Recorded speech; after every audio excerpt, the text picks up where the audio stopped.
destruction to a hurricane that was as bad as the one that followed, that relied on federal response and was really a catastrophe for the state. So I think experience shows that the localities can often do better with some functions, particularly with the hospitals and infrastructure. But we are not relinquishing our responsibility at CDC to manage national emergencies. Thank you. Senator Sanders. Thank you, Mr. Chairman. Let me start going back to prescription drugs. Mr. Secretary, did I hear you correctly to state that your goal is to have Americans pay the lowest prices in the world, or equivalent to what is paid in other major countries? That is my goal. That you are prepared to work with us on legislation to achieve that goal? Absolutely. All right. And I believe there's bipartisan support for it. I believe that if the leadership here prioritizes that, we can do that in a very short period of time. Look forward to that. Let me ask you this, as Secretary of HHS.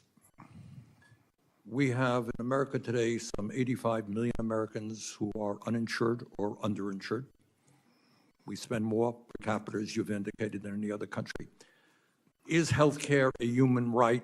Are we making America healthy when so many people cannot afford to go to a doctor, when 68,000 people a year die because they don't get to a doctor when they should? Is healthcare a human right? Will you work with us to guarantee healthcare to every man, woman, and child in America? Well, I think you're asking two different questions. You're asking a philosophical question about whether it is a human right, like a constitutional right. As an attorney, I would say that it's not a right of a kind that we otherwise enshrine in the Constitution, because healthcare costs your neighbor money. If I smoke cigarettes for 20 years, I make that choice, which is my choice. I don't mean, I don't have a lot of time, so I am here. If you're asking me a philosophical question, I gotta, give you a thoughtful answer. Within 30 seconds. Yeah. It's probably. So, it's not like freedom of speech, which costs, everybody. But every other country, Mr. Secretary, every other country guarantees health care to all people as a right. Should we, as Americans? The objective is to get Americans the level of health care that they want, the choice which Americans want. Americans they don't want the choice to be uninsured. Well, they don't want the choice to die because they don't get to a doctor on time. Americans prefer private insurance to other insurance sources. Do you believe? Okay. And what I would say is, I want to find a solution to this. I want every American to have insurance. President Trump wants every American to be insured and have access to health care. The question is, how do we get there? Obamacare is not working. It is not working. And this is the... Sorry to interrupt you. All right. The reconciliation... My job is to try to make it work. All right. I have limited time. The reconciliation bill that is now being worked on in the House will come to the Senate. As it stands right now, cuts Medicaid and the Affordable Care Act by more than $715 billion, which the CBO has estimated would eliminate health insurance for 13.7 million Americans, and also raise co-payments for millions of others, is throwing 13 million Americans off of the health care they have, poor and working class people, keeping America healthy. Well, I haven't seen that number. I've seen the number 8 million. And here are the people, the cuts are not true cuts. The cuts are eliminations of waste, abuse, and fraud. And I can go through. I can go through the people who will lose it. There are a million people, I really don't mean to be rude, but I have a very limited amount of time. You asked the question, I'm going to answer it. Well, yeah, I've got a bunch of questions that I would like you to answer as well. All right, we talk about austerity, doing more with less, but in that very same bill that is being worked on in the House right now, there are $235 billion in tax breaks for the top 0.2%. Do you think that makes sense when that same bill would throw 13 million people off of Medicaid? Should we give tax breaks to billionaires and throw kids and others off of Medicaid. You're conflating the congressional bills with the proposals from the president. The president No, I'm talking is about not the making congressional any- bill. I'm talking about the bill, the reconciliation bill. I mean, the president is not trying to do tax cuts for billionaires. He's trying to have no tax on tips and no tax for $235 have no tax on tips and no tax for $235 billion by through how the many estate people, tax. how many billionaires do you know that are making overtime or making any part of the 235 billion. Look, it's a big bill. There are a lot of provisions in it, but you cannot deny Congressional bill. the top 0.2% will get $235 billion in tax breaks while we cut Medicaid. Okay. Senator Paul. Thank you. I want to commend Secretary Kennedy and the administration for putting forward less spending. And one of the reasons I think we need to look at NIH and other grant-making organizations is if you keep giving them the same amount, you'll keep getting the same frivolous grants. And I'll recite a couple of them so people can remember. $660,000 was given to study the impact of microaggressions on obesity-related eating in Latinx Americans. You know, really, maybe heart disease, diabetes, obesity, but eating disorders in Latinx Americans. Here's another one, $419,000 to study if lonely rats seek cocaine more than happy rats. Maybe we could eliminate that, and that could go to a real disease. Most recently, NIH recorded a $620,000 grant for LGBTQ plus inclusive teen pregnancy prevention program for transgender boys. And what they discovered was that girls who think they are boys are at least as likely to get pregnant as girls who think they are girls. Amazing, the science. But we should all agree that that's just left-wing ideology. That's not science. We should study obesity and cancer and diabetes. I commend you for shifting the balance.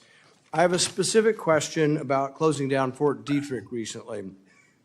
My understanding is that a contractor intentionally slashed the hazmat suit or the biosafety suit of someone who's handling Ebola. You were immediately attacked in the press by saying, oh, he's just anti-science, once and then shutting down science. Was this a serious breach, and is it being investigated?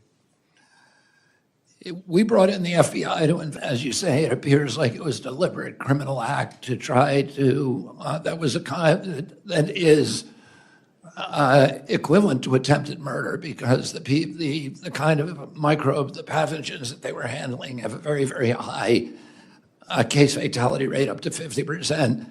The disturbing thing about it is that there are 3 leaks a week globally from BSL-4 labs.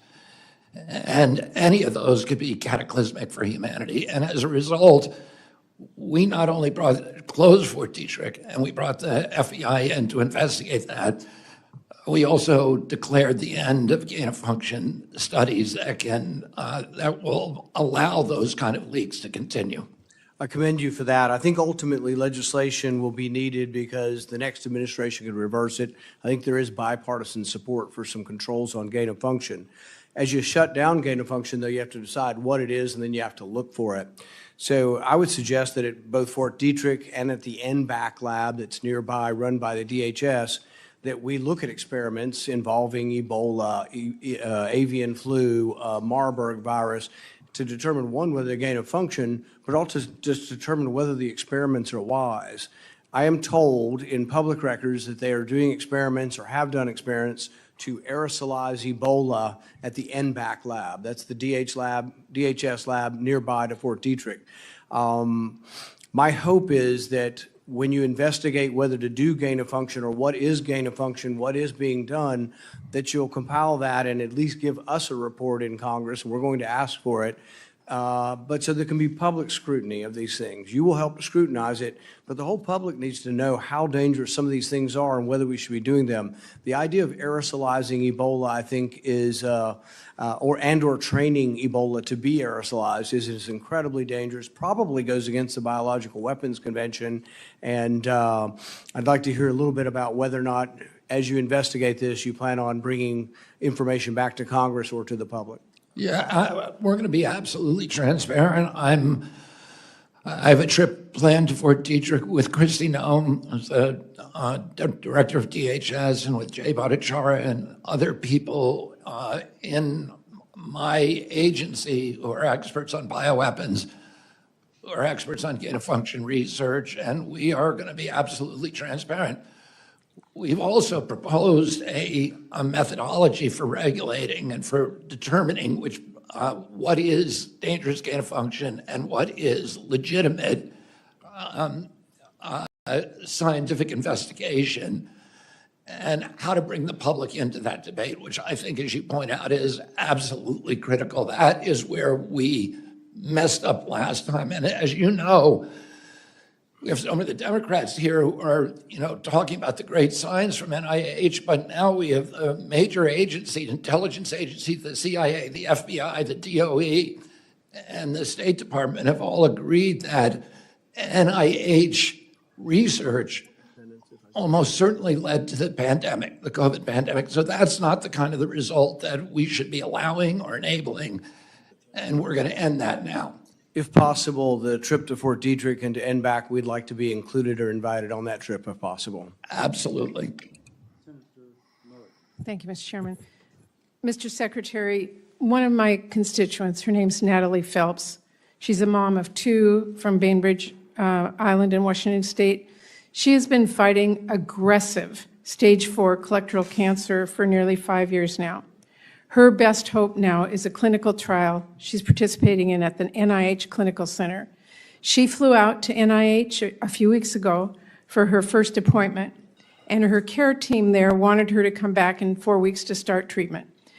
But because of the thoughtless mass firing of thousands of critical employees across NIH and HHS that you carried out, Natalie's doctors at that clinical center have told her they have no choice but to delay her treatment by an additional 4 weeks.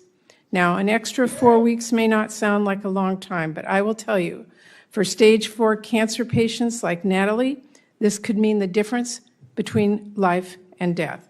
Secretary Kennedy, how many staff have been cut from the NIH's clinical center? I want a specific number. I can't tell you that now, Senator Murray. What I can tell you is that if you contact my office tomorrow, I'll look specifically into that. Well, that is not acceptable. I want an answer back by that. She deserves it. I do it. She doesn't have much time. She deserves an answer back. Wouldn't you rather get her into that clinical trial as fast as you can? Absolutely. All right, so if you contact my office tomorrow, this is if that happened. You are here to defend your budget.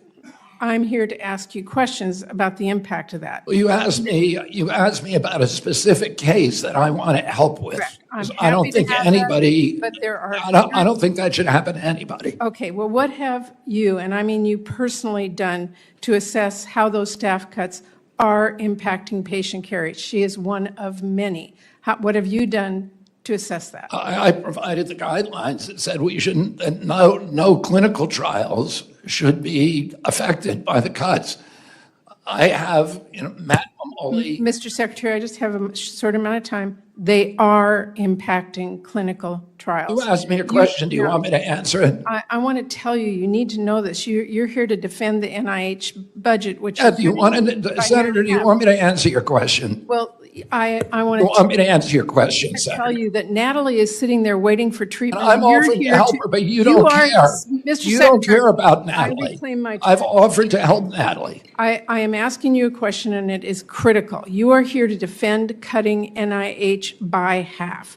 Do you genuinely believe that that won't result in more stories like Natalie's? I think the cuts that are now proposed by NIH are going to hurt. I think that President Trump, listen, there's no agency head in the government like myself that wants to see their budget cut. And I asked you, have you personally assessed what this is doing to patients? And I am telling you, one story of one person, it is impacting life or death situation. I think it's. You want me to answer your question, Senator? Well, you did. Oh, I have not. You have not allowed me to answer it. Well, I will just say that it is my job to be a voice for people like Natalie and countless other patients who are like her. So you've got to fix this. I want to know, and I want a personal update on Natalie's case, and you offered that. Please give that to me in the next 24 hours. And I expect details and transparency about the state of NIH clinical care. You contact my office, Senator, and I I think you will could do contact everything in my my office as power well. to try to get Natalie into Let me, that. I got 1 minute left, and I want to ask you about the NIOSH cuts. I am really alarmed by your decision to essentially eliminate the National Institutes for Occupational Safety and Health. You've already fired nearly 90% of the staff. That includes the staff in my state at the Spokane Research Lab. Those are experts. They do essential work to protect miners and firefighters and farm workers, people who work in dangerous conditions. I am told that after a backlash, you are reinstating some of those, mainly in the West Virginia office, but nobody in the Western United States. And there doesn't seem to be any rhyme or reason to how you've made these decisions. And how do you explain this to my constituents in Spokane who are out of a job and the workers that are being impacted by that? The work in NIOSH will not be interrupted. I've brought back 328 workers, mainly in the Cleveland office and the Morgantown office and for the World Trade Center site. And that work will continue. The work on mine safety will continue. The epicenter of that work has been Cleveland and it's been Morgantown. We understand it's a critically important function, and I did not want to see it end. Mr. Chairman, I would just say you can't fire 90% of the people and assume the work gets done. Senator Collins. Thank you, Mr. Chairman.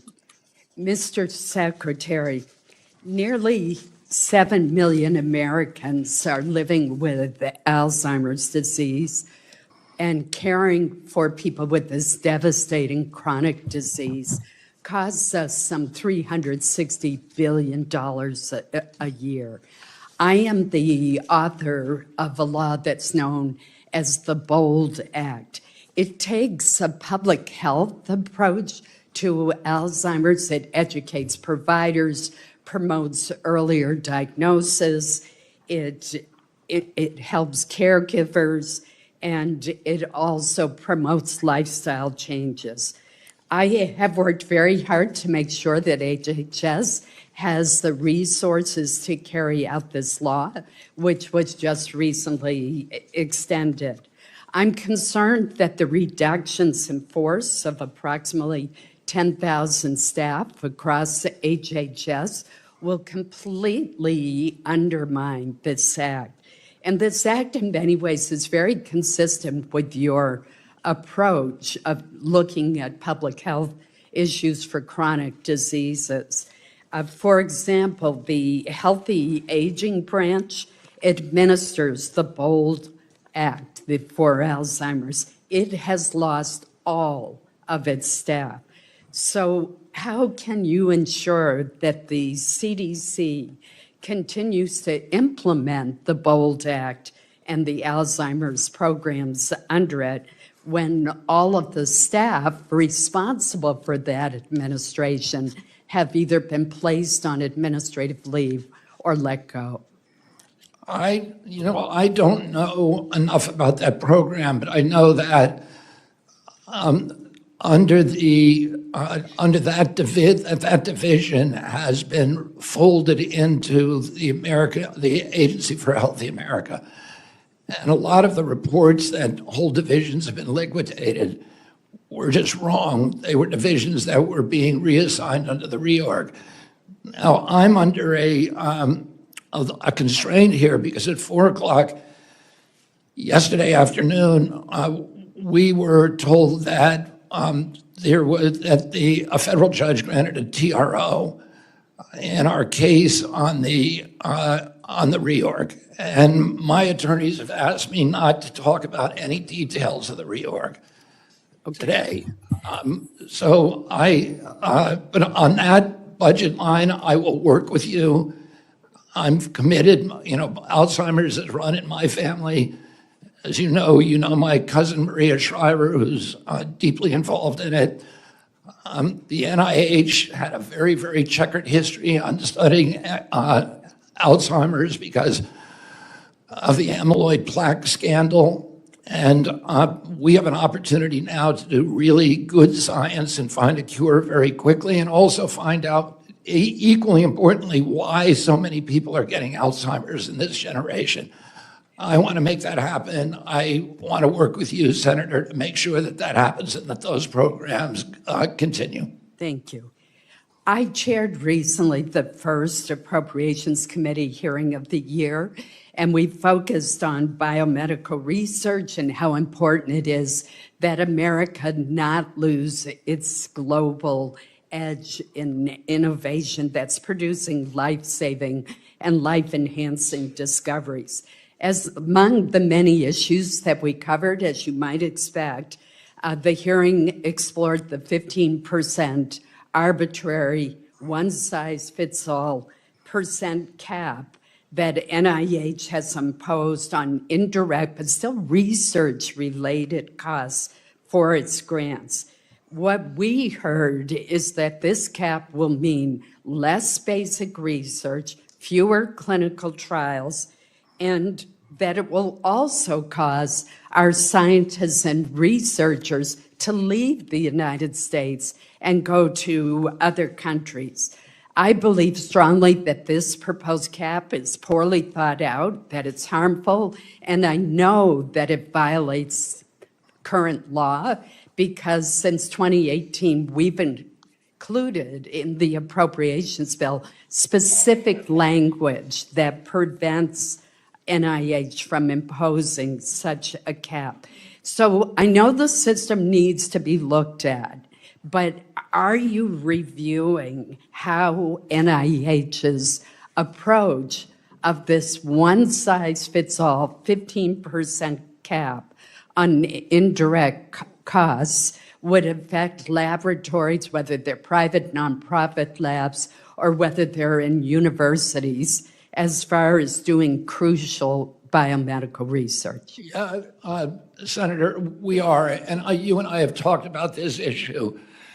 And I think the impetus for the cap was that there were a lot of private universities with giant endowments like Stanford and Harvard that were getting indirect payments of 78%.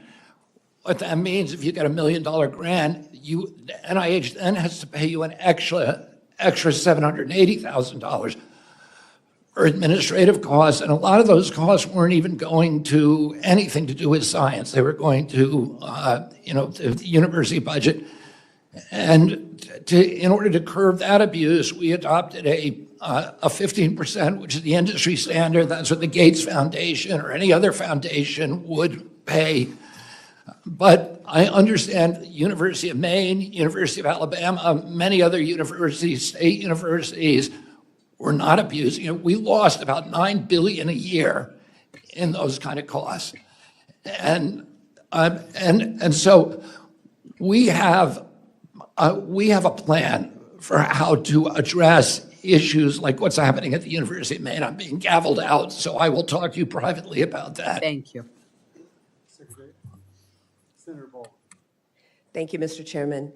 Secretary Kennedy, you run a department that touches the lives of almost every American. Yet for this budget hearing, these are the 6 pages that we have gotten in terms of your budget request. We are also 7.5 months into this fiscal year, and yet you are not telling the American public anything about how you are spending the billions in taxpayer dollars right now. You had to submit an operating plan to the Congress, and this is just a sample page, but 530 programs simply have asterisks. Secretary Kennedy, this isn't about your hiding information from me. This is about your hiding information from the American public. And if you're going to cut cancer research or gut mental health support, at least stand by your work and explain it to the American people. Now, Secretary Kennedy, I want to start with what I hope is an easy question for you. Do you think lead poisoning in children is a significant concern? Is lead poisoning in children, a significant concern? It's a extremely significant concern. Thank you. Then I would like to know why your department has effectively shut down the very program to address lead poisoning in children. The city of Milwaukee requested assistance from the CDC to help the city respond to lead poisoning cases tied to public schools. 6 schools have been closed, displacing more than 1,800 school children. The request for federal assistance was denied because of lack of staff. The entire childhood lead poisoning branch has been fired. In the words of a Milwaukee mom, it really sends a message of, you don't matter. I don't know what you would say to parents who must now test their children for lead and deal with school closures. But do you intend to eliminate this branch at CDC, yes or no? No, we do not. Okay. Because you cannot tell us that you want to make America healthy again when you are willfully destroying programs that keep children safe and healthy from lead poisoning. Congress dedicated $51 million in funding for this particular program. But when a community asks for help to prevent lifelong complications for children, and there is no one there to pick up the phone, and it's not because this program is ineffective, it's because you fired the entire team whose job it is to support communities like Milwaukee. If that money has been appropriated, we will spend that money. If it's been appropriated to Milwaukee, we will spend it in Milwaukee. I've spent a lot of time in Milwaukee It's to working on provide that issue. expert, and the entire staff has been fired. Secretary Kennedy, I did note in your opening testimony, although we wouldn't know it from the skinny budget that we have, that you plan on funding the Head Start program. But I want to tell you about the ramifications of what has happened to date with regard to Head Start. I've heard from families across the state, people who are terrified about the uncertainty and instability surrounding Head Start. Just 1 week into President Trump's administration, Head Start programs in Wisconsin suddenly couldn't access their grant funding. It forced one Head Start in Waukesha, Wisconsin, to temporarily close, leaving 250 families without care. Over the last 4 months, HHS has provided roughly $1 billion less to Head Start programs across the country than during the same period last year. The delays in funding have exacerbated uncertainty for programs needing to make payroll. And in some instances, like the one I cited in Waukesha, programs have had to shut their doors until the payments came through. Now, I don't know what you would say to a parent who is unable to drop their child off at preschool because you failed to get already appropriated money out the door. Or maybe I should ask you, what would you say to a parent who shows up for child care or for Head Start and the doors are closed? I would be very sad if somebody shut up. I fought very, very hard to make sure that there would be What no is cuts. causing the delays in Head Start funding? I fought That's my question. I fought very hard to make sure that Head Start gets all of its funding next year. Well, we need it this year, and why are there delays now? I don't know that there are, Senator, and I will look into it, but I don't know. There should not be any delays. The funding is there. We are spending it. It's allocated. I don't know why there would be those kind of problems. I can tell you that within the agency, there were, there were people who wanted to make the Trump administration look bad, and that there were checks held up that shouldn't have been. I will have to look into that, Senator. Senator Murkowski. Thank you, Mr. Chairman. Mr. Secretary, welcome. Good to see you. I want to talk a little bit about the HHS reorganization on some of the programs that impact Alaska's most vulnerable populations. I sent you a note letting you know that just after this hearing, I'm going to be chairing a Senate Committee on Indian Affairs, specifically examining HHS tribal programs that are outside of IHS. I really thank you for your early efforts to exempt IHS healthcare providers from the RIFs. That was very important. But I've also heard concerns from tribal leaders on the impacts of RIFs to key HHS programs serving their communities. So I know you're going to have some of your folks tuning in on that, and I really appreciate that.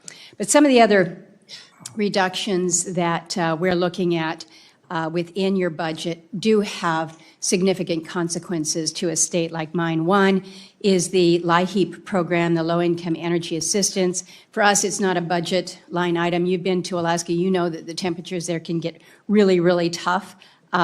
Keeps people from freezing to death in their homes. Another program is NIOSH, and I know that HHS had rescinded a number of those employees. That was great news.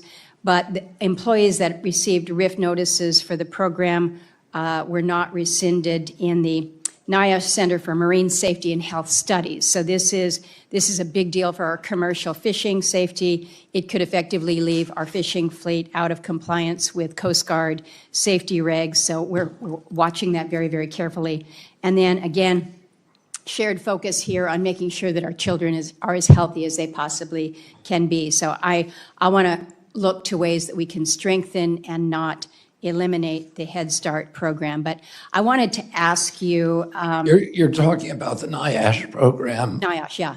You should talk to me about that. Okay. And, as you know, that's something that I'm deeply You're very concerned with familiar with. the commercial fishery. So we should talk about it, and let's, and let's work for a solution. Got it. I am with you right there. Let me ask about domestic violence and sexual assault funding. Right now, I'm receiving a lot of incoming from our community-based domestic and sexual violence program operators. They're really concerned about the delayed release of FY25 funding, the absence of notices of funding opportunities, as well as proposed cuts or consolidations that might threaten the Office of Family Violence Prevention and CDC's Division of Violence Prevention. So you've got some programs there that are really foundational to domestic and sexual violence. They've been reauthorized with bipartisan support. So I'm going to enter into the record a letter from the National Task Force, and it basically was sent to you, I guess, yesterday, just urging the communication of concrete plans for releasing some of these funds. So I want to raise that to your level, but I want to make sure that we're sending the right signal to so many who are just really on the edge with, again, these community-based services that are helping the most vulnerable of the most vulnerable. So we've got the funding that's out there. It's just delayed. We need help releasing that.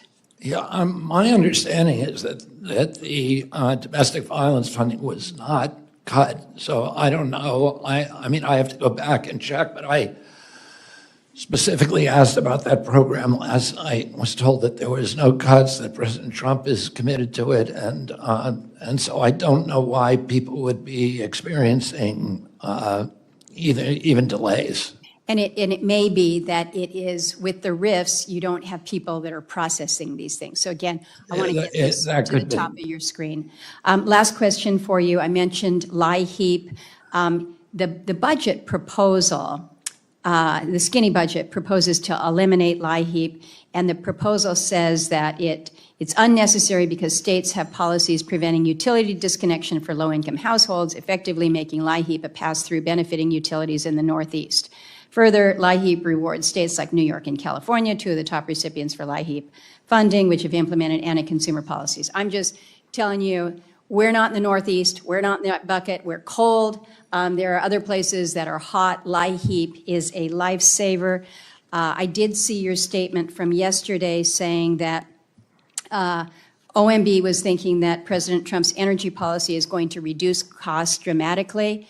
It may be a while. Right now, folks in Alaska still need those ugly diesel generators to keep warm. So I know. I was on Navajo. First of all, I've heard that my whole life because my my family was involved in providing low-cost energy to poor New England, and there are people in New England who suffer from if energy prices are high and you have a cold winter. I was on the Navajo reservation a couple of weeks ago, and Navajo President Boone Nygren said to me, if we cut light heat, people will die on this reservation. I know the same is true in Alaska. The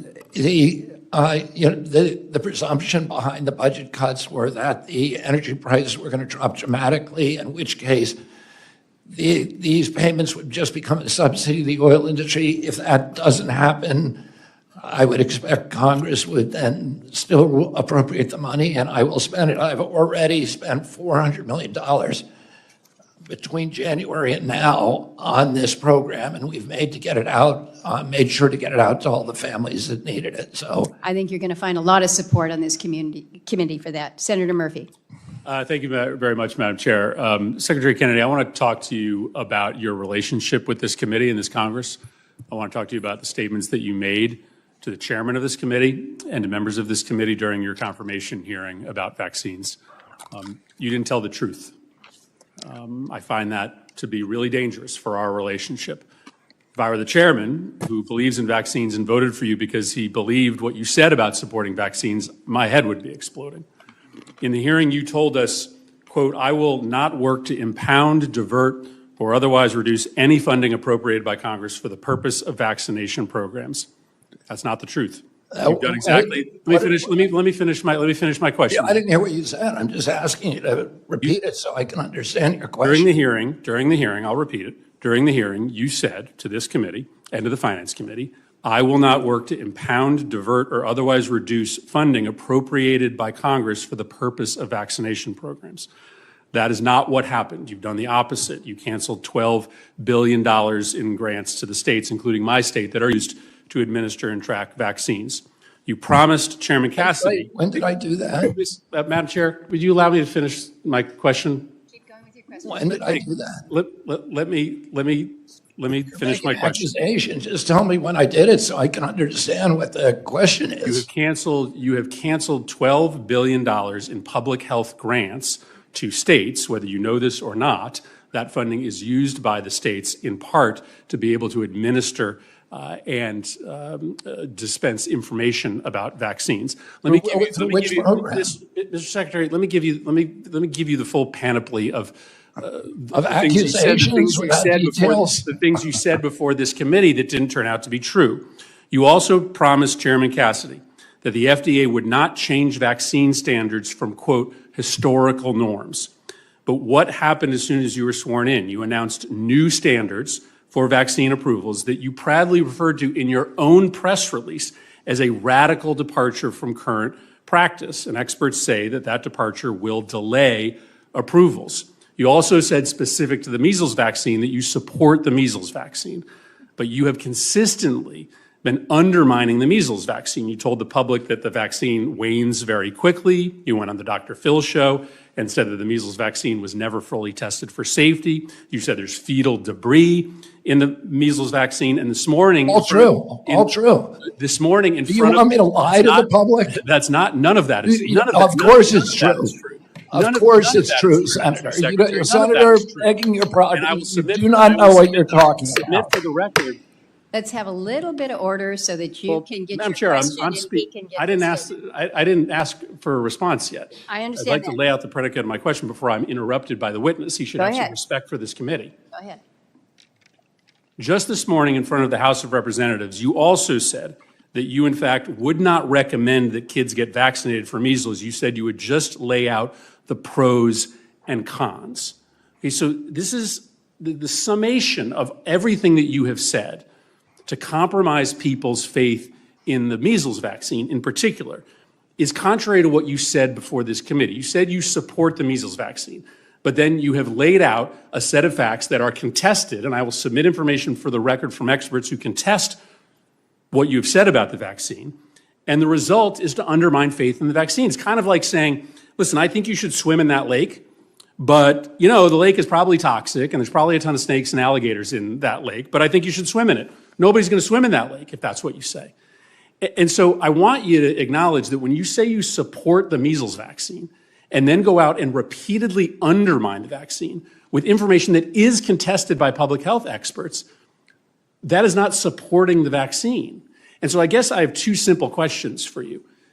One is, can you clarify what you said in the House this morning? Are you or are you not recommending that families get their children vaccinated, or are you just giving people the pros and cons? And do you understand that when you say these things about the measles vaccine, what ends up happening is less people get the vaccine? That may be what you want, but do you understand that the result of constantly questioning the efficacy or safety of the vaccine results in less people getting the vaccine? So I don't necessarily want to spend the remaining 20 seconds in an argument over the science, but do you at least understand that that's the consequence of what you're saying? And are you actually still recommending people get the vaccine, or are you not? Senator, if I advised you to swim in a lake that I knew there to be alligators in, wouldn't you want me to tell you there were alligators in it? So are you recommending the measles vaccine or not? What I've said and what I said, It doesn't sound like you are. If that's, are you going to let me answer? Or are you going to keep interrupting? Are you or are you not? Are you going to let me answer? What I pledged before this committee during my confirmation is that I would tell the truth, that I would have radical transparency. I'm going to tell the truth about everything we know and we don't know about vaccines. Are you recommending the measles vaccine or not? I am not going to just tell people everything is safe and effective if I know that there's issues. I need to respect people's intelligence. I think you're answering the question. I think you're And the answering the question. reason That's that really people- dangerous for the American public and for families. The reason people have lost faith in this program is because they've been lied to by public officials for Secretary year of Health after and year Human after Services year. no longer recommending the measles vaccine. Senator Marshall. All right. By the way, I said at the hearing this morning that I was recommending the measles vaccine. Go look at the transcript. Senator Marshall. Madam Chairman, thank you so much for being here, Mr. Secretary. We're glad you're here. Let's stay on the measles vaccine just for a second. Let me catch my breath after that, all that. I'm an obstetrician. If a 25-year-old pregnant woman asked me if she should take the measles vaccine, the MMR, I would give her the answer, no, you shouldn't. But if she was 25 and trying to get pregnant, I would give her different advice. I've always valued the sanctity of the physician-patient relationship. I went to medical school for 4 years. I did 4 years of residency. I delivered thousands of babies. It's my job to give that recommendation. What's the role of the Secretary of HHS as far as recommendations of vaccine, and just discuss it a little bit further? Well, the vaccine recommendations, Senator, are normally made through ACIP, which is the Advisory Committee of Immunization Practices, which is an outside consulting committee at CDC. There's another committee called VRBPAC, which is within FDA, that actually recommends whether the vaccines get licensed or not. And so that's where the recommendations come from. And you know what? Traditionally, they have not done evidence-based medicine. They only adopted evidence-based medicine about 12 years ago. And what we've said during our administration is we want to have safety studies prior to the licensure and recommendation of vaccines. Vaccines are the only medical product that is exempt from pre-licensing safety testing.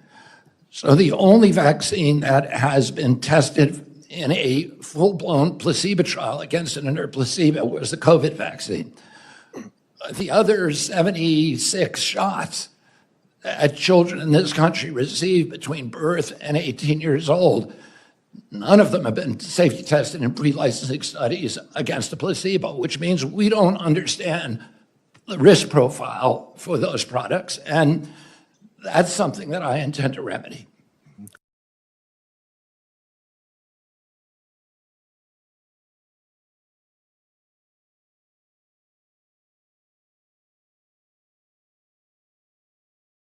That under Joe Biden's White House, they added 20,000 employees to HHS.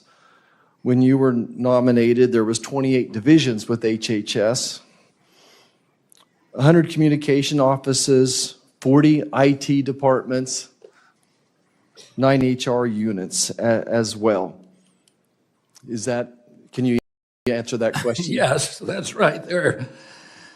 There are dozens of IT departments. There's 8 senior finance officials. There are 9 separate offices on women's health, 8 separate offices for minority health, 27 separate offices for HIV, 59 behavioral health programs, 40 opioid programs.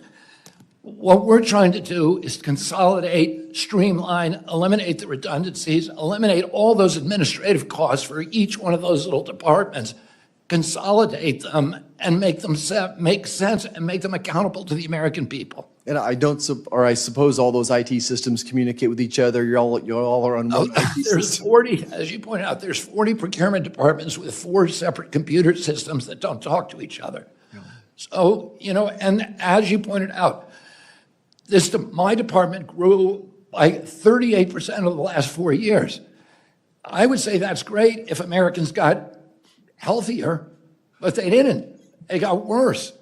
So what we're trying to do is go back to the pre-COVID levels and to start making the department function as it would if in a rational universe.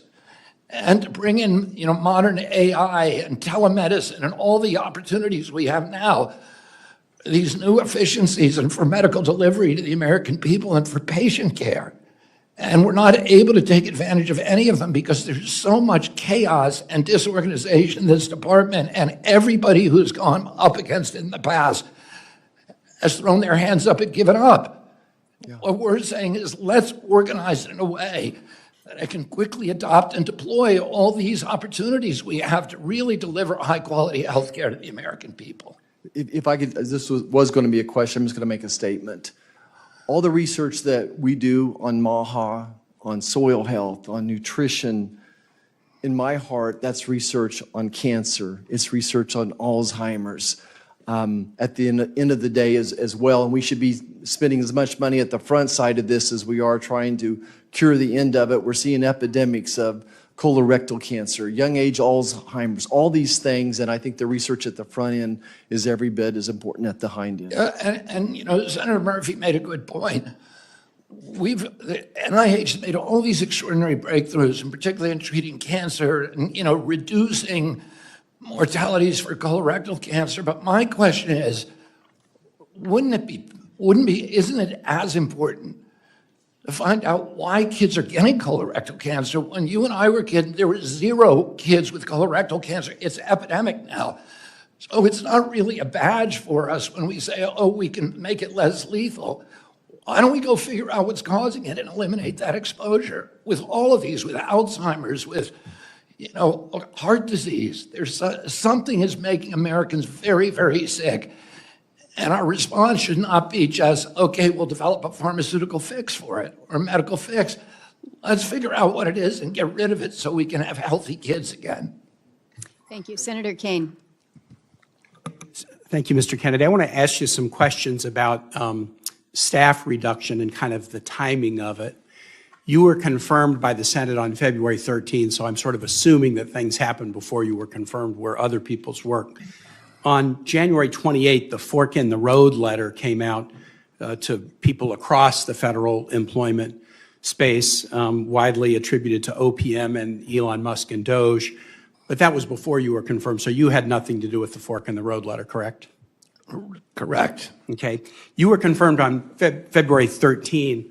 On February 14, one day later, HHS announced that 3,500 probationary employees were going to be laid off. I know you're a hard worker, but am I right to assume that in the one day between your confirmation and the next day, you weren't the primary decision maker about laying off probationary employees at HHS? I was aware of it, and I could have blocked it. Yeah, you were aware of it, so you weren't the primary decision maker. Was that a decision that was made like OPM or Doge? And because it wasn't just HHS, it was all federal agencies who would lay off probationary. Do you know where that decision was? I had my full upper staff in place before I got there. Right, but did they make the decision, or was it White House and Doge to lay off probationary employees? They made the decision. My staff made the decision, Okay. although Doge came in and Doge gave us information that we wouldn't otherwise have had access to. Okay. Next, we go to April 1st. I can also say this. No, all I asked was if you made it, and you answered the question, and I appreciate it. April 1, HHS RIFs 10,000 employees effective June 2. Now, by this point, you had been secretary for about 6 weeks. A few days after that announcement, HHS staff briefed our staff, the Senate help staff, and basically, just here's some highlights. In that 10,000 RIFs, 467 staff at the Administration for Children and Families, 2,473 at the Centers for Disease Control, 322 at CMS, 400 at HRSA, 1,312 at National Institutes of Health, 197 at SAMHSA, 2,519 at the Food and Drug Administration. By now, you've been secretary for 6 weeks, so this was RIFs, not the forks, but you were involved in the decision about these 10,000 RIFs, correct? Yes. And in tandem with your leadership team, correct? Yes. And as I said before, I pushed back on certain ones and canceled certain ones. Yeah. I think yesterday, it may have been earlier today, you confirmed that 20,000 employees have been let go, 10,000 at HHS, 10,000 RIFed and 10,000 forked. Do you know how many of the 20,000 were veterans?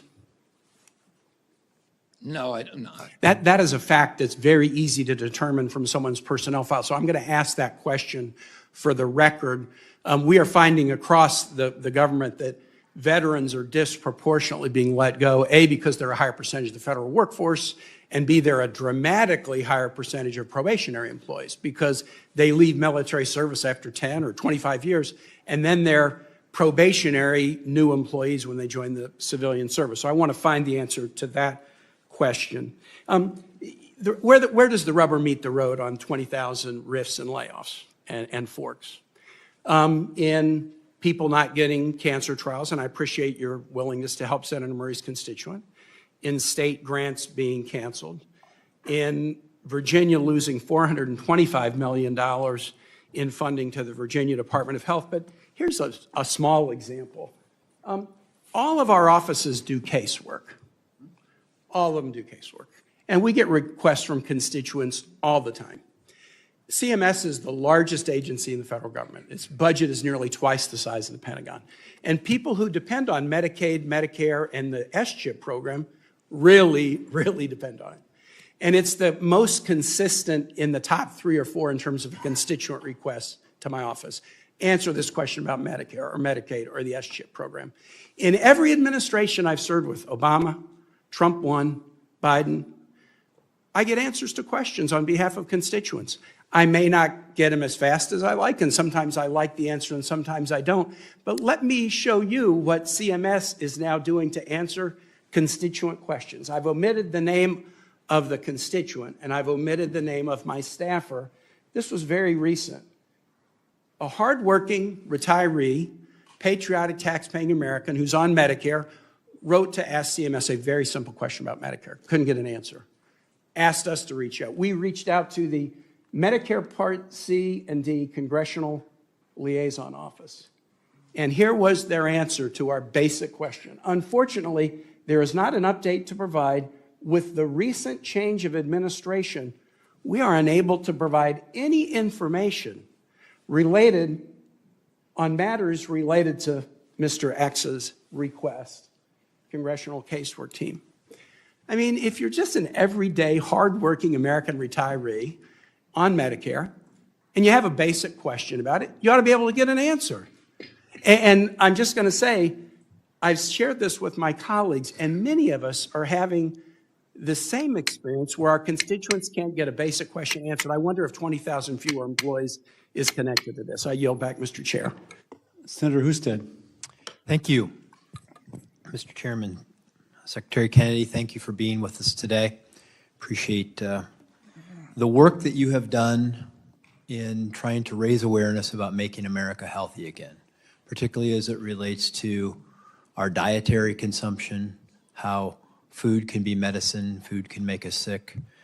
You have raised a great deal of awareness, and when we talk about public education campaigns, I think you've done more to shine the light on things that average Americans can do to make themselves healthier than almost any secretary I can recall. So thank you for that service. I also have listened to a lot of the conversation today where somehow we think that spending more is somehow, compassionate on every single thing. Like you have to spend more to do it, even though every single person in this Congress knows that they are spending borrowed money that our children will have to repay.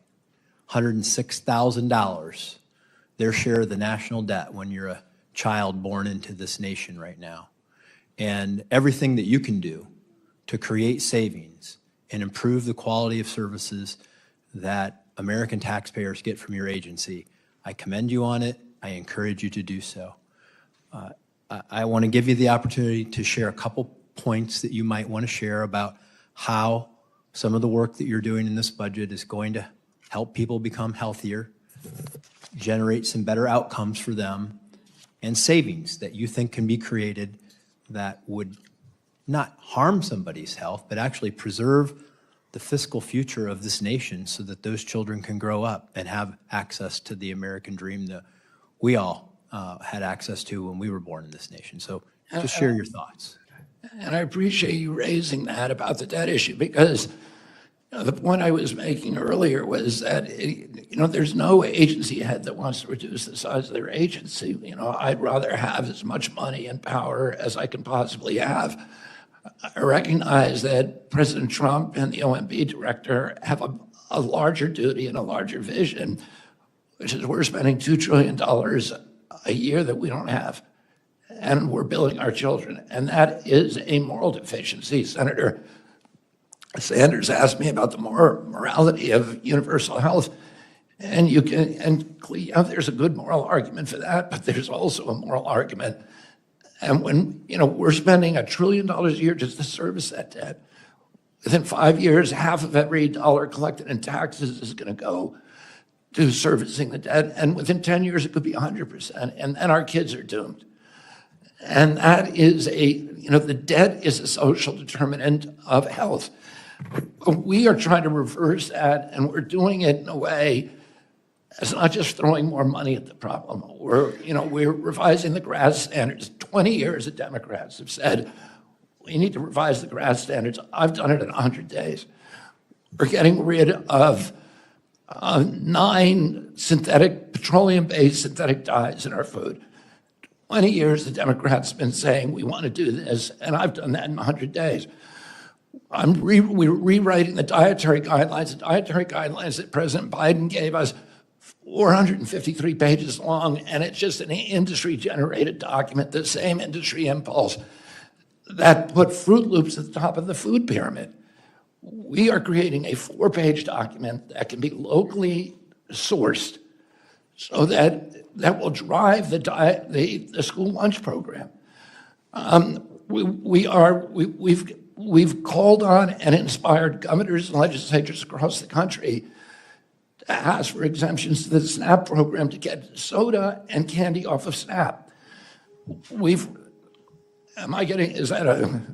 that a time? No, you're good. And thank you for the work on SNAP, by the way, because getting unhealthy foods out of that program, if you're at the bottom quartile of income, you're almost twice as likely to be obese as you're at the top quartile. And diabetic.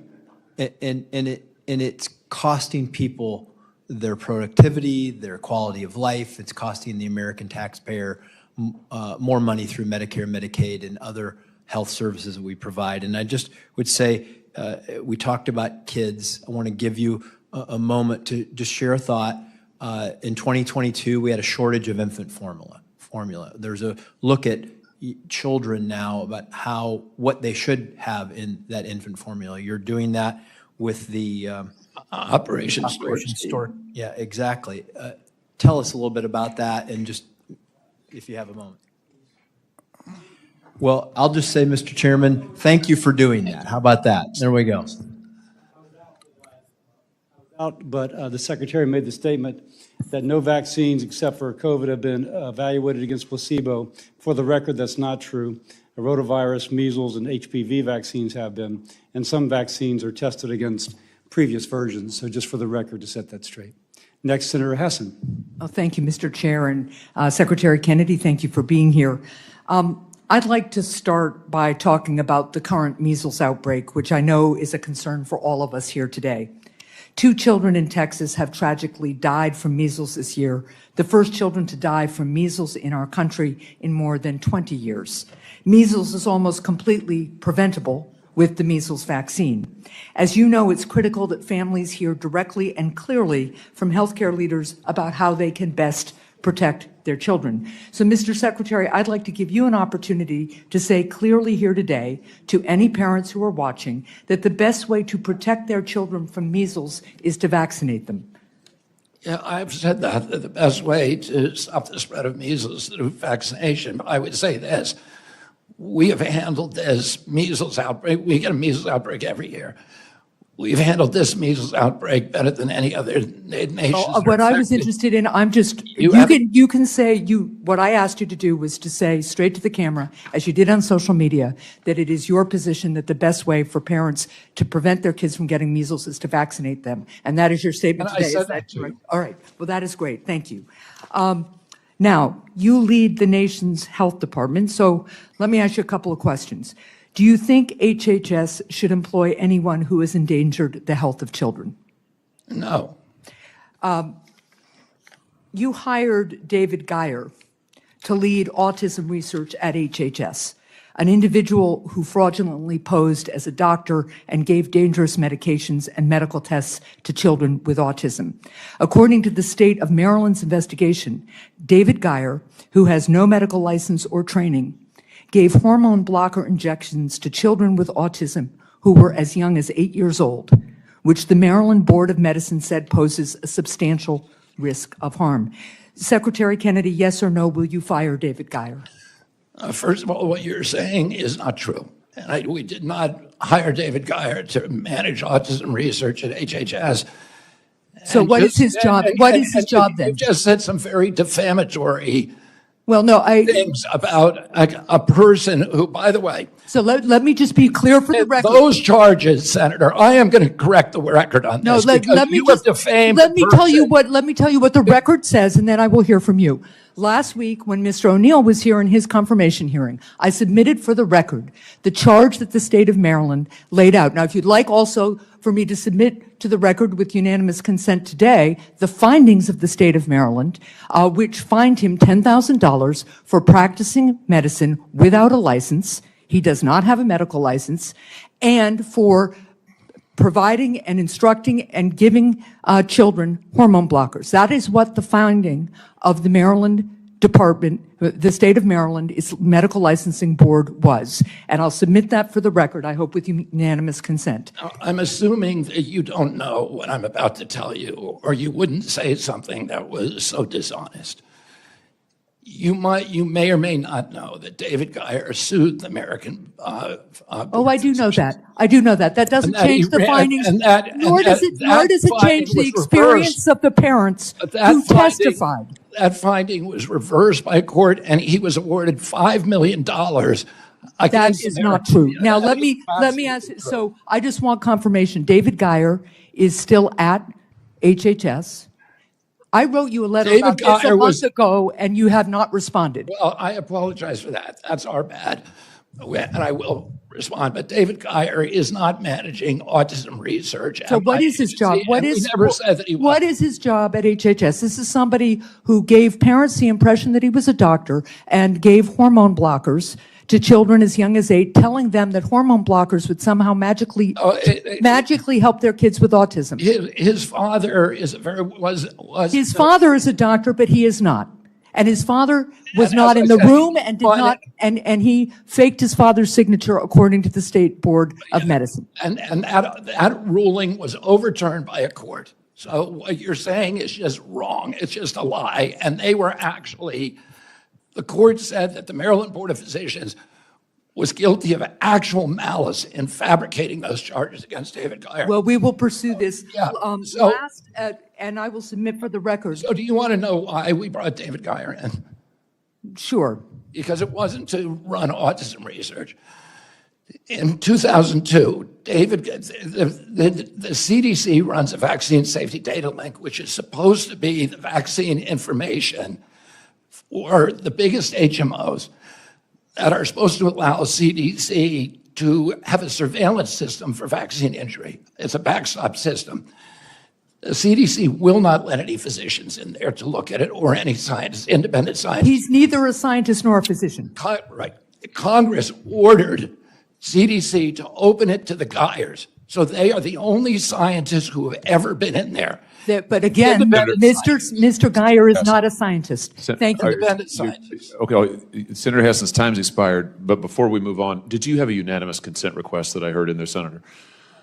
Thank you, Senator Hawley, I did. A unanimous consent request for the printout of the website that shows Dr. Geyer is not Dr. Geyer, that's his father, Mr. Geyer, is employed, and also a unanimous consent request for the finding from the Board of Licensing in Maryland. Without objection to both of those. And now, Mr. Kennedy, before we get to my time, do you want, if you'd like to finish your response, go ahead, and then I'll recognize myself. David Geyer is the only living independent scientist who's seen the VSD inside. There's been a lot of monkey business with the VSD, including allegations of fraud. And he was hired by an independent contractor not as an HHS employee, but by an independent contractor to look at the documents that we were getting to the VSD to see if they conformed with what he saw between 2002 and 2016. And that's the only reason that he was brought in, to see if there's so much information that has disappeared.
Done by pharmaceutical companies. You have been a longtime critic of direct-to-consumer pharmaceutical advertising. You wrote, I think, in the Wall Street Journal a little over a year ago about the need to revisit guidelines around pharmaceutical advertising. Is that still your view? I mean, has your view changed? Pharmaceutical advertising is particularly insidious because, commercial advertising has some level of First Amendment protection, not as great as political speech. It doesn't have the kind of strict scrutiny applied to political speech. It still has a level of protection. But pharmaceutical advertising is unique because if a company is advertising, for example, Coca-Cola, the consumer has a choice to whether to buy it, and then he's spending his own money on it, so he's got skin in the game. With pharmaceutical advertising, the consumer's purchasing the product, and it's usually the most expensive form of the product, so that they're usually advertising because they want to bury the existence and the availability of generic drugs that are much cheaper and equally effective. And the consumer is spending not his own money, and most often our money, taxpayer money. Furthermore, the pharmaceutical ad is getting tax deductions, so we are funding it. I want to ask you just about that. Under current law, pharma companies can deduct their advertising costs as a business expense.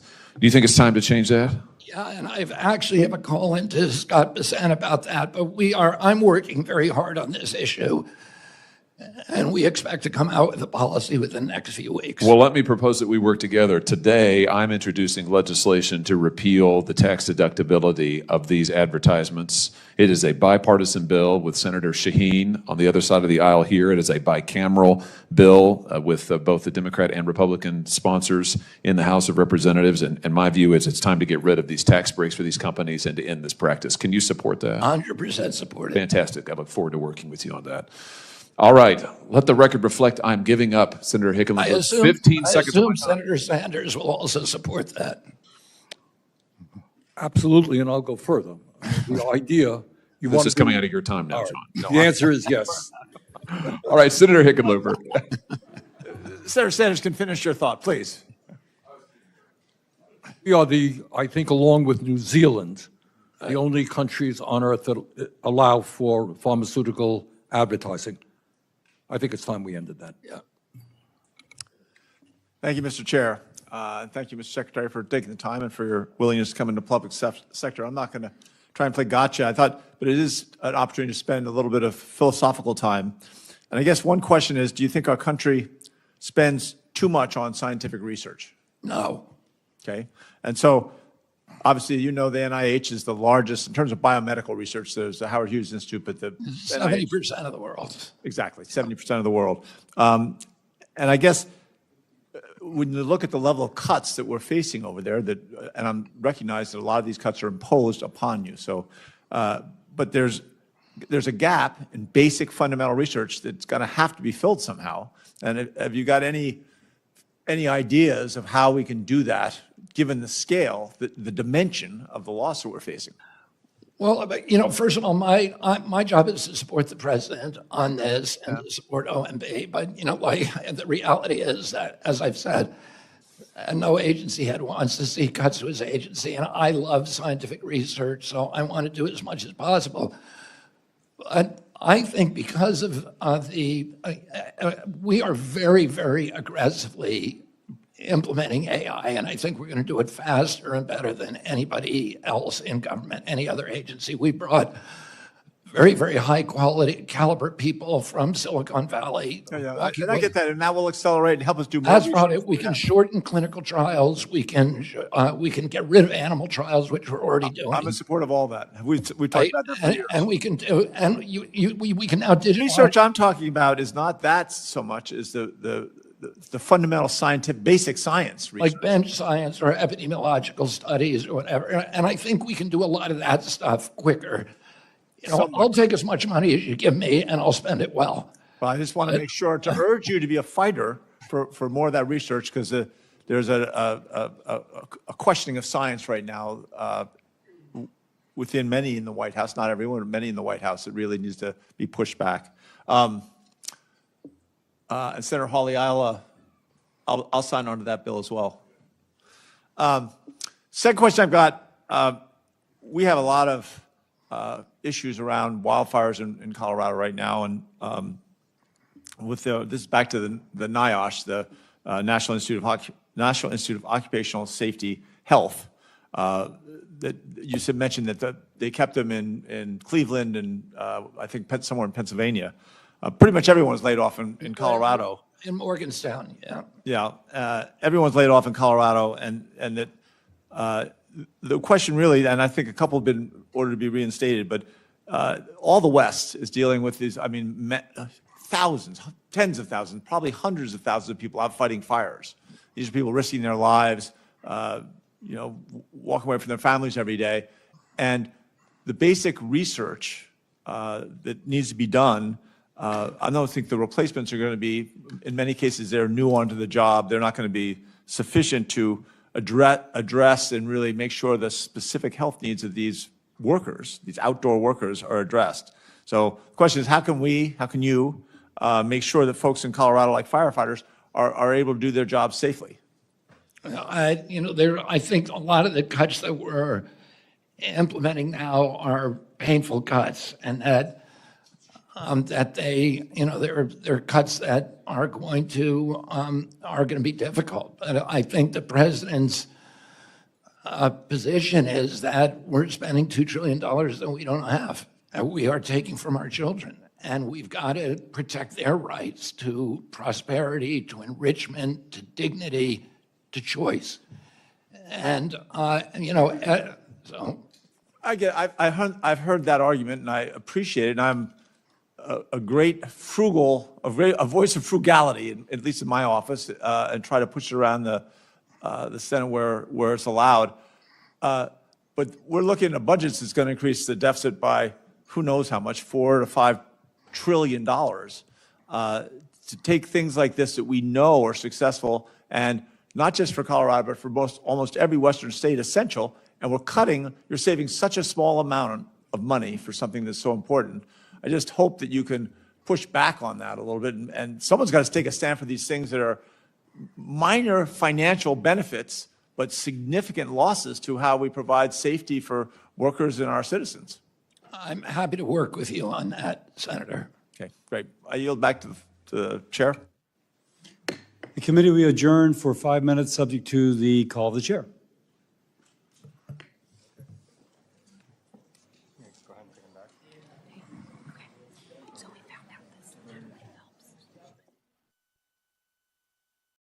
Correct in the sense that the autism is an epidemic, and the genes do not cause epidemics. They can contribute a vulnerability, but you need an environmental toxin. It's like cigarettes and smoking.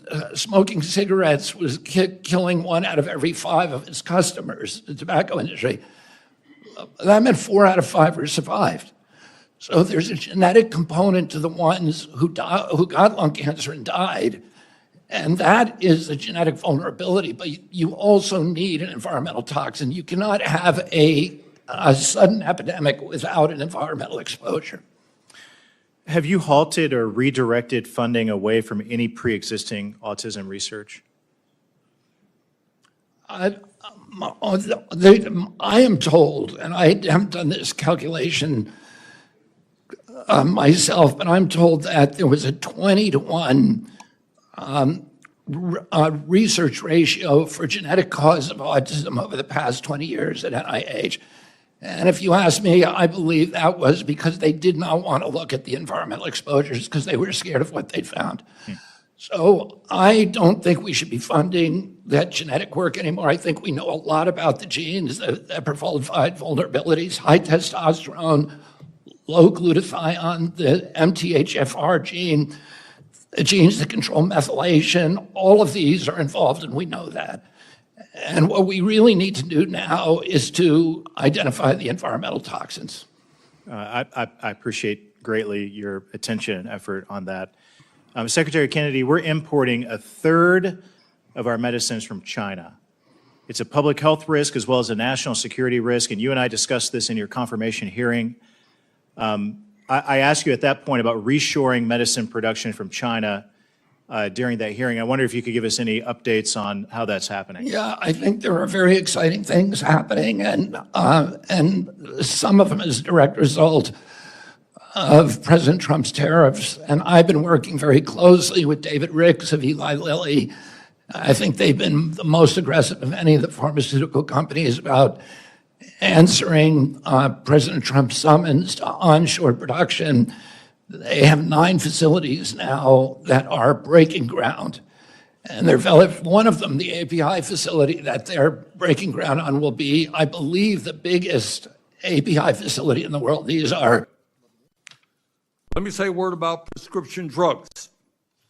UN President Correct in the sense that the autism is an epidemic and the genes do not cause epidemics. They can contribute a vulnerability, but you need an environmental toxin. It's like cigarettes and smoking. Smoking cigarettes was killing 1 out of every 5 of its customers, the tobacco industry. That meant 4 out of 5 were survived. So there's a genetic component to the ones who got lung cancer and died, and that is the genetic vulnerability. But you also need an environmental toxin. You cannot have a sudden epidemic without an environmental exposure. Have you halted or redirected funding away from any pre-existing autism research? I am told, and I haven't done this calculation myself, but I'm told that there was a 20-to-1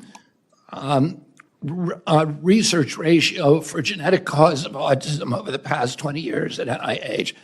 And if you ask me, I believe that was because they did not want to look at the environmental exposures because they were scared of what they'd found. So I don't think we should be funding that genetic work anymore. I think we know a lot about the genes that provide vulnerabilities, high testosterone, low glutathione, the MTHFR gene, the genes that control methylation. All of these are involved, and we know that. And what we really need to do now is to identify the environmental toxins. I appreciate greatly your attention and effort on that. Secretary Kennedy, we're importing 1/3 of our medicines from China. It's a public health risk as well as a national security risk, and you and I discussed this in your confirmation hearing.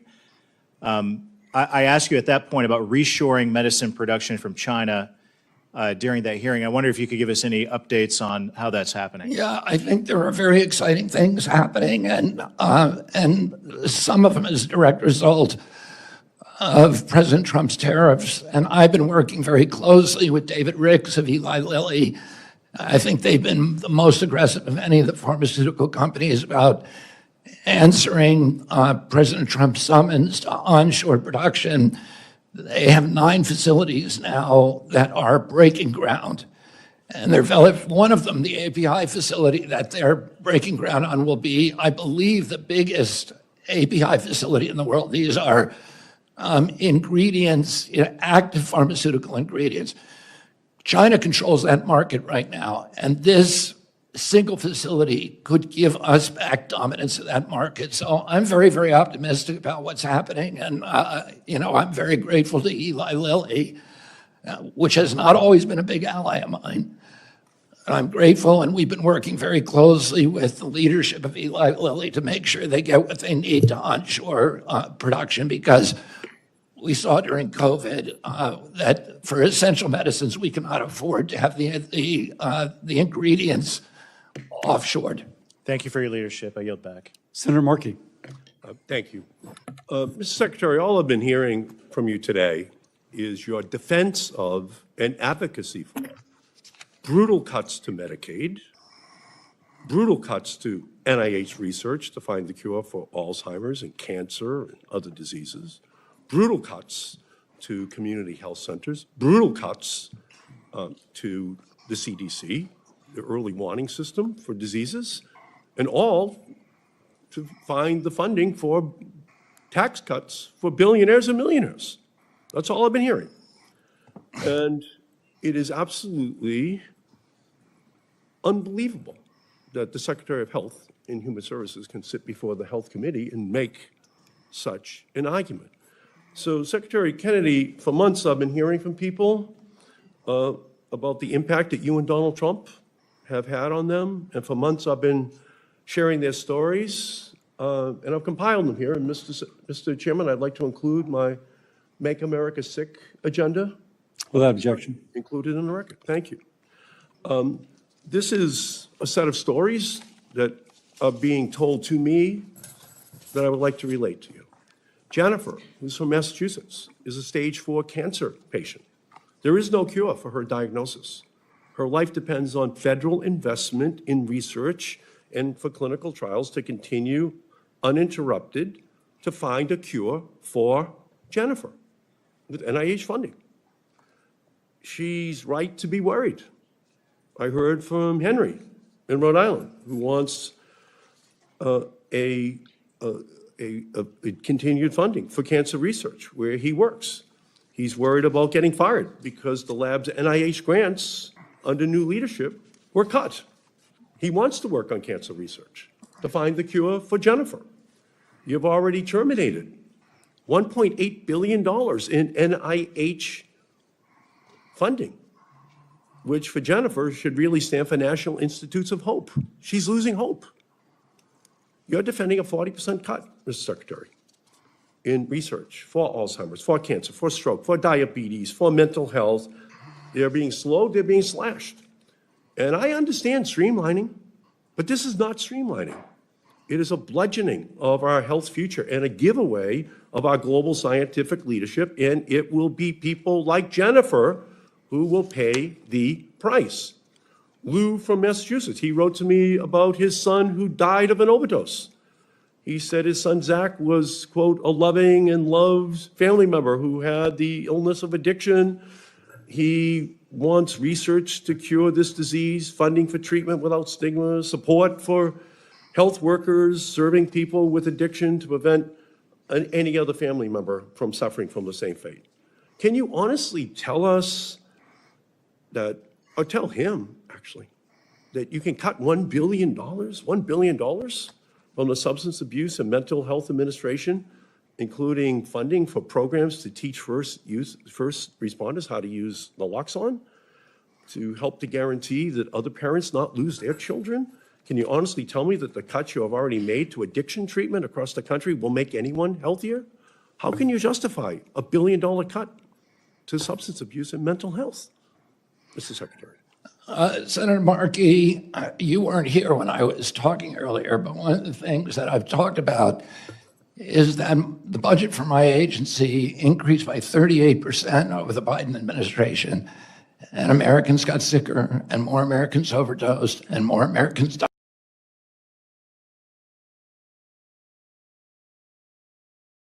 Cancers in our children rate is now going up to 60%. The autism rate has dropped to 1 in 31 children, and all that money that was supposed to cure those diseases or avert them, none of it worked. All we need is leadership and a new vision, and I'm bringing that to my agency. And I'm realigning my agency. President Trump is negotiating with the Chinese about keeping fentanyl out of our country. Well, that's a good thing, isn't it? Well, in the meantime, we can't be cutting the programs for the people who are already suffering from opioid-related diseases. We can't cut the programs. Yes, it would be great if we could cut it. It would be great if we could reduce it. While we're waiting for that to happen, why would we cut $1 billion from the programs that go to the families that have the substance abuse issues right now? Why would we cut it now before we get a solution to the problem? They need First of all, now. Most of the programs that support addiction, including naltrexone, Narcan, Suboxone, methadone, housing, we operate under SAMHSA 500 rehabs that give people access under Medicaid. We are keeping those intact. We have President Trump, because of his leadership, has dropped the fentanyl imports from this country because of his leadership at the border by 40%. So we're actually doing more with less, and we are going to continue to do that. And what I'm doing at my agency is I'm realigning all these perverse incentives that have driven up costs and driven down health. I'm realigning so that people can make money in this country and markets can make money. Look at 80,000 people died last year. This is not about efficiency. This is about cruelty. Cutting these programs. These people are already addicted. These people already need help. You're slashing Senator the Markey. programs that families need right now. Senator Markey. Thank you, Mr. Chairman. Senator Moody. Thank you, Mr. Chairman. And thank you for being here. I think it is wonderful that we are doing this hearing. Thank you, Mr. Chairman. And I believe this is the Help Committee's first HHS budget hearing in more than 2 decades. And certainly, I don't think this afternoon has been easy on you. And we are grateful that you're willing to answer the hard questions. Thank you, Senator Moody. And have the difficult discussions, because if I heard you correctly, the 60%, 50%, whatever increase in the last 5 years in your agency, you said reflected or resulted in people getting sicker and more people dying. And we have to do more than just think throwing money at something is going to solve a problem. And I am grateful for everyone that's stepping up on the cabinet and saying, I want to do this job in a deliberate way that's going to deliver for the people, that means more than just coming here to Washington and throwing money at problems and spending taxpayer monies without giving a lot of deliberate forethought to results. And I think that's what you've been trying to say here today. And I appreciate you tackling this, because not many people would want to brave this job, certainly at this moment in time. And as our nation is spiraling out of control and more debt and more spending, we have got to be responsible for the future stability and success of this country. So thank you. I start there. I also note that in some of the numbers that we saw in this proposal, there wasn't much information in terms of asking for more money. I'm assuming that you're not asking for more money specifically related to the FDA, and I wanted to focus on a few things. And I believe your approach is probably going to be, how can we be better? How can we use the resources we have to do more for the American people, deliver on their health without spending more money? And one of those ways I believe in the FDA would be to tackle Chinese illicit vapes. I think 60% of their vape market that are in no way regulated. We have no idea what are in these things, chemical-ridden vapes all over the United States, being bought by all of our kids. I would ask that you dig into that and look at that. I know the FDA has been backlogged, and the excuses kept coming out on why they weren't following through and enforcing this thing. Meanwhile, we have more and more kids that are vaping these chemicals, and we have no idea what's in them. So would you look at that with your department using the resources that you're asking for today? Yeah, absolutely. We are looking at it right now. And during the Biden administration, the FDA slow-walked the approvals for U.S. vaping companies. And the U.S. vaping companies, in my view, were acting very responsibly. They were putting chips in their vapes that would make sure that young people could not use them. They were giving good information about addiction, and they had very extensive labels. They really went out of their way not to make it attractive to children. They were slow walked, so they're off the market. And in order to fill the vacuum, hundreds of Chinese companies came in with these colored, beautifully, attractively Sour grape, comic books, watermelons, all these flavors are targeted to kids. They have video games on the vapes that lure kids into addiction. So you're in tune with that. We are going to wipe them out. Thank you. We're going to get rid of all of them. Thank you for that commitment. As a mother of a teenager, and on behalf of all moms of teenagers, I know that vaping was going on in some of even our elementary and middle schools. We thank you. Using the resources that are given to you, if we were just more deliberate and aggressive in what we're doing within the agency, I think we can make a huge difference. And I want to direct your attention to one more important issue. One of the things that drives me crazy is when nonsense regulations are on the books and they have no benefit whatsoever, but yet they're on the books and businesses are trying to comply with them. In our citrus industry, our orange juice producers, there is a regulation that requires a certain sugar content. It's called a BRIC standard. It doesn't affect quality or nutrition at all. In fact, our oranges now that are being produced in Florida produce slightly less sugar. But because of this arbitrary standard, producers of orange juice in Florida have now had to start importing from foreign companies and foreign nations oranges into our country to mix with our products to deliver orange juice. The standard, it doesn't affect quality or raise the sugar content in the orange juice. We want to lower the sugar content that's required by this regulation. I'm sure you would not disagree with that. No. But would you look into an interim final rule that would lower that slightly to save the orange juice industry domestically? Yeah, why don't you call Heather Flick, who's or Hannah Anderson, this week, and we will act on that as quickly as we can. Again, using the resources we have, just being smarter in our approach, we can do a lot to save a once thriving industry. Thank you. Thank you. Senator Kim. Thank you, Chairman, Secretary. I wanted to just relay, I had a town hall, I had a fire captain show up to this town hall, somebody who worked at Ground Zero, and he is somebody who said he was diagnosed with cancer. He said he's on borrowed time, and he was livid, absolutely livid about what he said, the administration gutting the World Trade Center health program. And we've talked through some of these cuts that have happened before, some staff cuts, some maybe brought back on, the administrator cut. I just need to hear from you. I promised this fire captain I'd ask you about this. What in the world happened? Why was the staff cut for this program? What are we to expect going forward? I restored the staff to that program. But why was it cut to start with? It was, it was part of the overall budget cuts. Our agency was asked to make very, very serious budget cuts that were going to be painful, and some of them should not have been made, and that was one that should not have, and I reversed it. Were you unaware, or were you aware that the decision to cut NIOSH staff would cut that World Trade Center health program? Well, my agency is the biggest agency in government. It's twice the size of the Pentagon. It represents about 20% of the U.S. economy. We have hundreds of institutes and sub-agencies. We try to be as careful as we can about what we cut and what we didn't. We made a couple of mistakes. No, I don't That think was you one. were trying to be as careful as you can. I mean, that's the problem that we've seen by rushing these decisions. This was, I know, early in your time there. Senator, I understand. I understand that if you look at this from a distance, you'd say, why don't you just do this surgically and cut one person at a time? This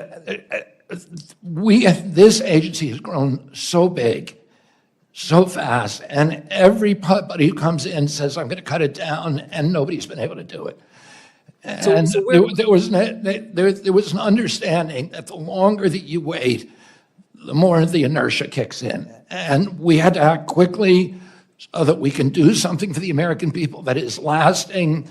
And we understood that there would be some mistakes made and that we would go back and reverse them when they were made. But it was more important to do decisive action quickly that could eliminate the metastasizing of this agency to, which was growing and growing as our health declined. So where is this going to land now? Can you tell us right now that the staffing of the World Trade Center health program will go back to where it was before you became secretary? That program will continue. There will be continuity in that program. That's Continue, yes, but at full strength of where it was before you were secretary?